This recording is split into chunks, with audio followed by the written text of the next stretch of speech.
আপনি বাংলাদেশের মাটিতে বসে বাংলাদেশের পক্ষে থাকতে হবে। যতগুলো এমবাসি আছে এর বিকল্প নাই। বিকল্প অনেক সৃষ্টি করেছিলেন, লাভ হয় নাই। যদি ফেব্রুয়ারিতে নির্বাচন হয়, আমার যে ভাইয়েরা শহীদ হয়েছিল, রক্ত দিয়েছিল সংস্কারের জন্য, একটি নতুন সংবিধানের জন্য, তাহলে কবরে গিয়ে তার লাশটা ফেরত দিতে হবে এই সরকারকে। আমার যে ভাইয়ের হাতটা চলে গিয়েছিল, যদি সংস্কার কাজ শেষ না করে নির্বাচন হয়, তাহলে এই সরকারকে আমার ভাইয়ের হাতটা ফিরিয়ে দিতে হবে। যে মায়ের বুক খালি হয়েছিল, যদি সংস্কার ছাড়া, একটি নতুন সংবিধান ছাড়া বাংলাদেশে নির্বাচন হয়, তাহলে ওই মায়ের বুকের সন্তানকে ফেরত দিতে হবে। অনেক বাচ্চাকে দেখেছি এখনো বুকের দুধ পান করে, কিন্তু বাবা শহীদ হয়েছে।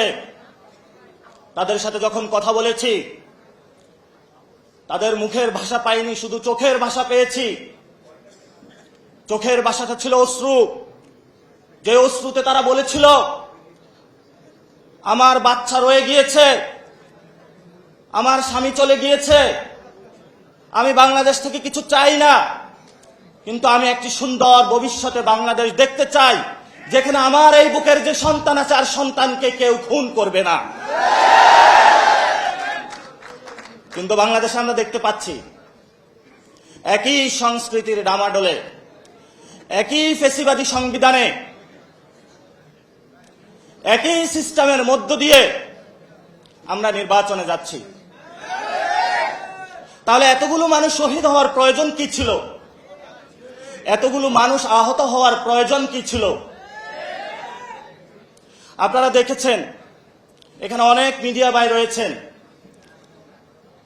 ভারতে হিন্দুত্ববাদী বিজেপি এক এক করে সকল মিডিয়া দখল করেছিল, কিন্তু কিছু তরুণ যুবা অল্টারনেটিভ মিডিয়া সৃষ্টি করে ভারতের বুকে গত ইলেকশনে বিজেপির যে জয়যাত্রা, তাদের যে হম্বিতম্বি, সেটা রুখে দিয়েছিল। আপনাদের কি স্মরণ আছে? আপনাদেরকে সেই ভূমিকায় নামতে হবে। মাঠে, গ্রামে, গঞ্জে যুবশক্তি কেউ যদি আপনাদের কটু কথা বলে, আমাদের এই সব বন্ধুদেরকে আপনারা সালাম জানাবেন। যদি আপনাদেরকে আঘাত করে, আপনারা তাদেরকে ফুল দিয়ে বরণ করে নেবেন। আমরা সহনশীল, আমরা কারো সাথে কটু কথাও বলতে চাই না, গায়ে পড়ে ঝগড়া বাঁধাতে চাই না। আমরা একসাথে থাকব। কাদের বিরুদ্ধে সেটা কি আপনাদের জানা আছে? আওয়ামী লীগ এবং জাতীয় পার্টি ছাড় পাবে না। জাতীয় পার্টি নাকি নতুন কাউন্সিল হয়েছে, পিছনের দরজা দিয়ে আসার চেষ্টা করছে। যতটুকু খবর পেয়েছি, এমবাসিগুলা খুব উৎপাত শুরু করেছে। আপনি বাংলাদেশের মাটিতে বসে বাংলাদেশের পক্ষে থাকতে হবে। যতগুলো এমবাসি আছে এর বিকল্প নাই। বিকল্প অনেক সৃষ্টি করেছিলেন, লাভ হয় নাই, ভবিষ্যতেও লাভ হবে না। কারণ আমরা এখনো জীবিত আছি। যদি কোনো কিছু লাভ করতে হয় বাংলাদেশের উপর দিয়ে, সেটা আমাদের জীবনের উপর দিয়ে করতে হবে। সেই জীবন দিতে সবাই প্রস্তুত আছে?